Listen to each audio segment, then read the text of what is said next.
जय शिव गोरक्ष। प्रिय श्रोताओं, आप सुन रहे हैं वाल्मीकि रामायण और आज आप सुनेंगे वाल्मीकि रामायण का भाग 183 तथा उत्तरकांड का भाग 43। पिछले भाग में आपने सुना कि भगवान श्री राम ने अश्वमेध यज्ञ किया।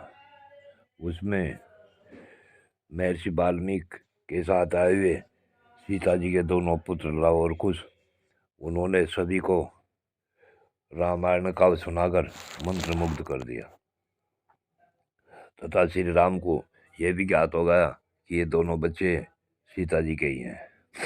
अब इससे आगे की कथा आप इस भाग 183 में सुनिए। जब रात बीत गई, सवेरा हुआ और महातेजस्वी राजा श्री राम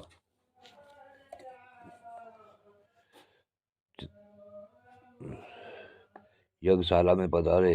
उस समय उन्होंने समझा, उन्होंने समस्त ऋषियों को बुलवाया।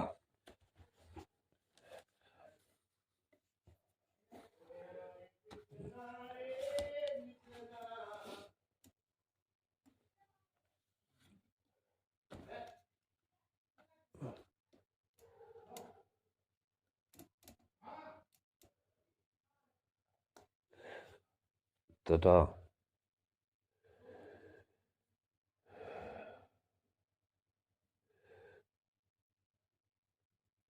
तो वो सभी ऋषि वहां इकट्ठे हो गए।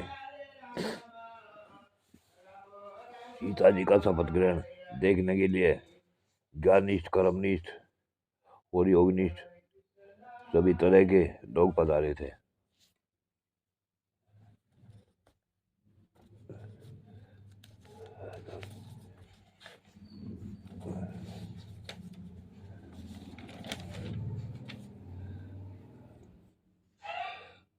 राजसभा में एकत्र हुए सब लोग उधर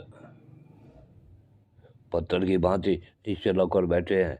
यह सुनकर मुनि और वाल्मीकि सीता जी के साथ राजसभा में आए। ऋषि के पीछे सीता सिर झुकाए चली आ रही थी। उनके दोनों हाथ खड़े थे और नेत्रों से आंसू भरे हुए थे। वे अपने हृदय मंदिर में बैठे हुए श्री राम का चिंतन कर रही थी। वाल्मीकि जी के पीछे आती हुई सीता ब्रह्मा जी का अनुसरण करने वाले श्रुति के समान जान पड़ती थी।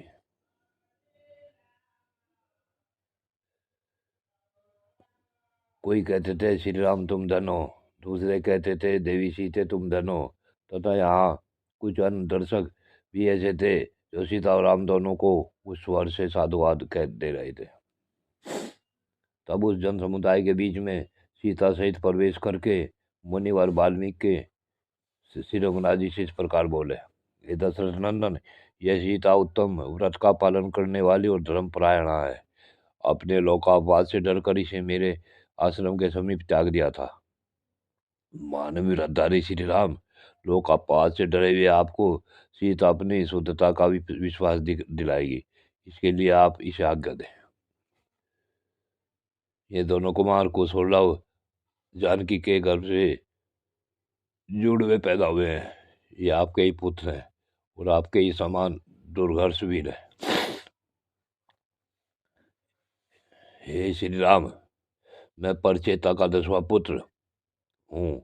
मेरे मुंह से कभी झूठ बात निकली हो, इसकी याद मुझे नहीं है। मैं सच कहता हूँ, ये दोनों आपके ही पुत्र हैं। मैंने कई हजार वर्षों तक भारी तपस्या की है। यदि मिथिलेश कुमारी सीता में कोई दोष हो तो मुझे उस तपस्या का फल न मिले। मैंने मन, वाणी और क्रिया द्वारा भी पहले कभी कोई पाप नहीं किया है। यदि मिथिलेश कुमारी सीता निष्पाप हो तभी मुझे अपने उस पाप शून्य पुण्य कर्म का फल प्राप्त हो।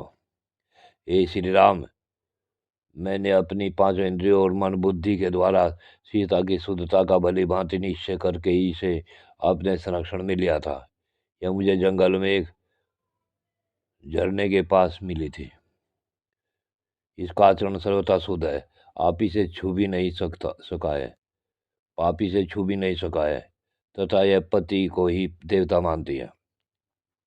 अतः लोकापवाद से डरे हुए आपको अपनी शुद्धता का विश्वास दिलाएगी। राजकुमार, मैंने दिव्य दृष्टि से जान लिया था कि सीता का भाव और विचार परम पवित्र है, इसलिए वह मेरे आश्रम में प्रवेश पा सकी। आपको भी यह प्राणों से अधिक प्यारी है, और आप यह भी जानते हैं कि सीता सर्वथा शुद्ध है, तथापि लोकापवाद से कलुषित होकर इस आपने इसका त्याग कर दिया है।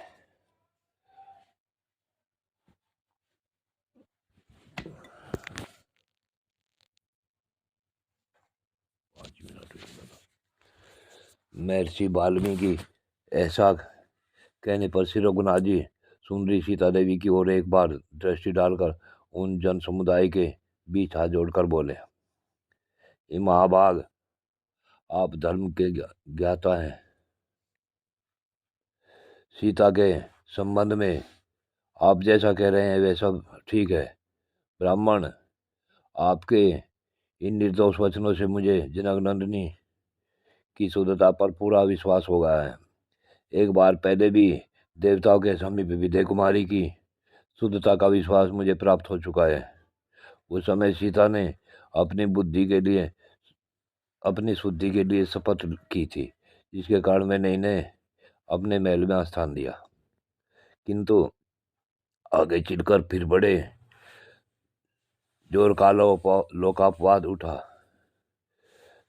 जिससे विवश होकर मुझे मित्रेश कुमारी का त्याग करना पड़ा। महान ब्राह्मण, यह जानते हुए भी कि सीता सर्वथा निष्पाप है, मैंने केवल समाज के भय से इन्हें छोड़ दिया। अतः आप मेरे इस अपराध को क्षमा करें।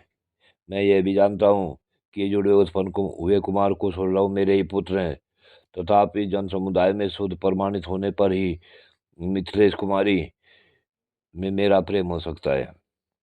श्री रामचंद्र जी के अभिप्राय को जानकर सीता जी के शपथ के समय महेंद्र आदि सभी मुख महातेजस्वी देवता पितामह ब्रह्मा जी को आगे करके वहां आ गए।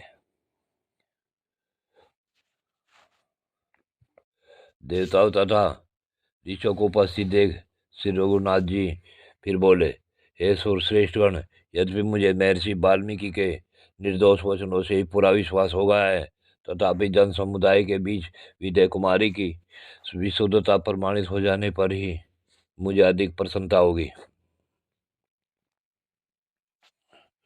उस समय सीता जी तपस्विनियों के अनुरूप गेरुआ वस्त्र धारण किए हुए थे। सबको उपस्थित जानकर वे हाथ जोड़े दृष्टि और मुख को नीचे किए हुए बोली, मैं श्री रघुनाथ जी के सिवा दूसरे किसी पुरुष का स्पर्श तो दूरा मन से चिंतन भी नहीं करती। यदि यह सत्य है तो भगवती पृथ्वी देवी मुझे अपनी गोद में स्थान दे। यदि मैं मन, वाणी और क्रिया के द्वारा केवल श्री राम को ही आराध्य समझती हूँ, तो भगवती पृथ्वी देवी मुझे अपनी गोद में स्थान दे। भगवान श्री राम को छोड़कर मैं दूसरे किसी पुरुष को नहीं जानती। मेरी कही हुई यह बात यदि सत्य हो तो माँ भगवती पृथ्वी देवी मुझे अपनी गोद में स्थान दे। विदय कुमारी सीता के इस प्रकार शपथ करते ही भूतल से एक अद्भुत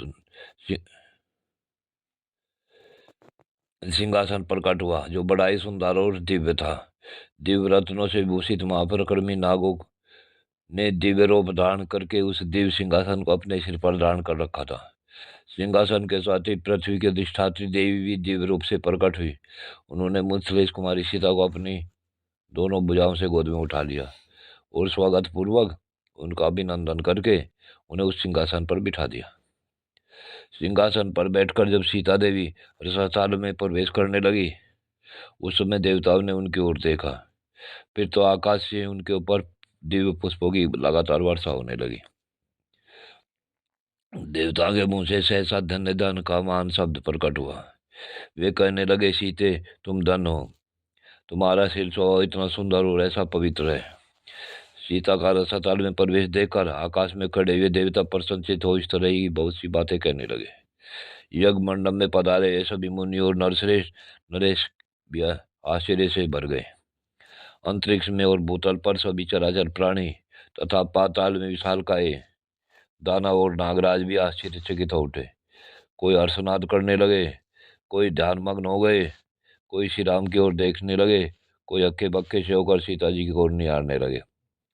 सीता का भूतल में प्रवेश देखकर वहां वे सब लोग हर्ष शोक आदि में डूब गए। 2 घड़ी वहां का सारा जन समुदाय अत्यंत महान छंसा हो गया। प्रिय श्रोताओ, आज की कथा यहीं पूर्ण होती है। आगे की कथा अगले भाग में। जय श्री गुरु।